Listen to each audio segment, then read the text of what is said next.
Today we're doing a new experiment, new for us. Holy crap.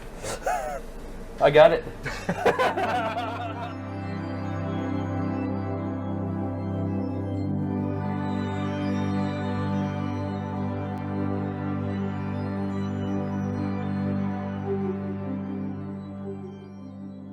The reaction of sodium with water is terribly well known. We've done it lots of times on our videos. You drop a piece of sodium into water, and because sodium is lighter than water, it skitters around on the surface and reacting, liberating hydrogen, and then sometimes the hydrogen catches fire, and in one of our videos exploded. You can see the orange sodium flame. And a piece of it hit the camera. Oh, it's on your camera. Oh, it is too. This time we want to react a small amount of water with an excess of sodium. And the way we've done it is to take a piece of sodium and put it in the bottom of a beaker and then drop drops of water from quite high up onto the block of sodium. So one drop after another.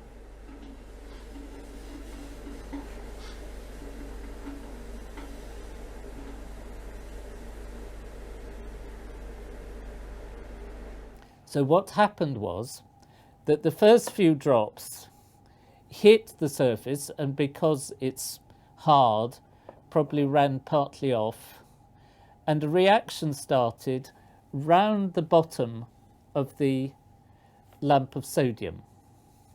And you can see bubbles.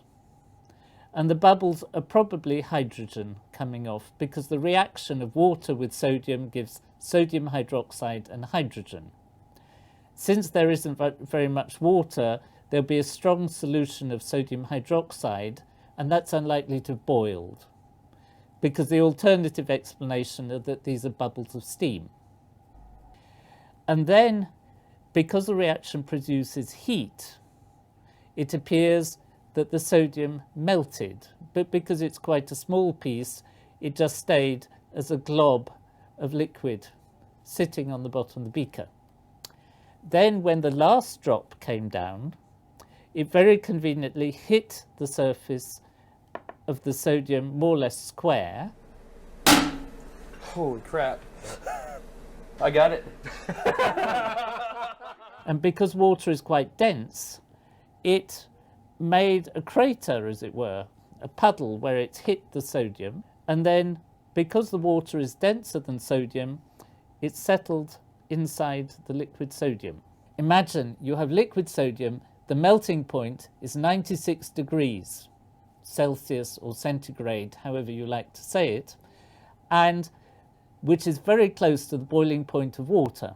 And of course it could have been hotter than 96 degrees, so when the water goes in, it may well be in an environment that is higher than its boiling point. But because the water is denser and has momentum, it will go down to the bottom, so it's completely surrounded by hot sodium, and the reaction starts. And if you look carefully, first of all, the reaction blows upwards, presumably going through the hole that the water's made going in. And you can see an orange colour, which is probably the colour of hot sodium vapour. A few frames later on, the reaction really gets going, and the pressure of gas, probably hydrogen, blows the whole thing apart. Because there's much less water than sodium, the liquid that comes out must be, not completely, but a large amount of it will be tiny droplets of metallic sodium.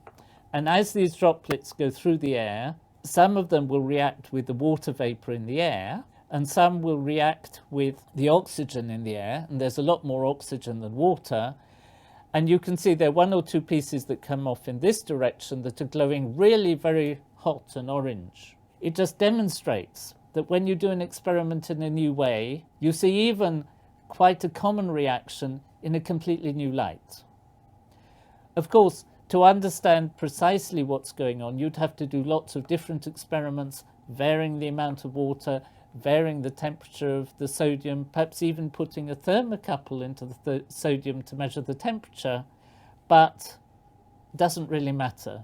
What does matter is you can see that even this reaction is more exciting than we thought. As you know, sodium is only the second of the alkaline metals as you go down the group. And we were lucky enough, when we were using the high-speed camera, to also video potassium, rubidium and cesium. And in the next few weeks, you'll be able to see all of those. And some of those were even more exciting than sodium.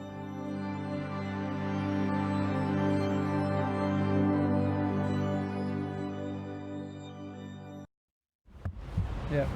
Ready? Yeah.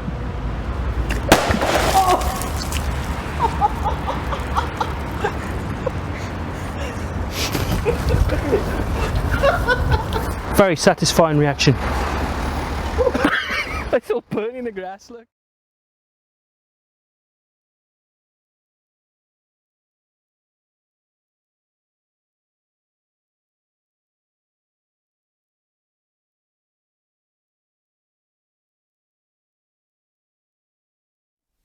When you look at the periodic table in group 17, you see fluorine, chlorine, bromine, and iodine. And what we want to look at is, what is the periodic trend of activity? In other words, which is more reactive? What we're going to do is we're going to compare the chemistry of what will replace what by putting these compounds in a sequence of solutions. In each of the test tubes, we have cyclohexane. And in the first one, I'm going to add potassium fluoride. And you can see that we have two levels in our test tube. The solution of potassium fluoride is in the bottom and the cyclohexane is at the top. In the second one, we're going to put the chloride ion. See the same thing happen. And the bromide ion. And in this one, we're going to put an iodine ion. Now we have fluorine, chlorine, bromine, and iodine. And what I'm going to do is to add a solution of bleach. This is household bleach. And there's chlorine gas in here, and it will come out of solution. So what we want to do is to see if chlorine will replace the fluorine, bromine, or iodine. From this we can see that chlorine does not replace the fluoride, but chlorine does replace the bromide and the iodide. This time we're going to add just a little bit of bromine in a water solution. So we have bromine as a compound. What we see here is that the bromine did not replace the fluoride, the chloride, or the bromide, but it did push the iodide out of solution. And so you can see iodine down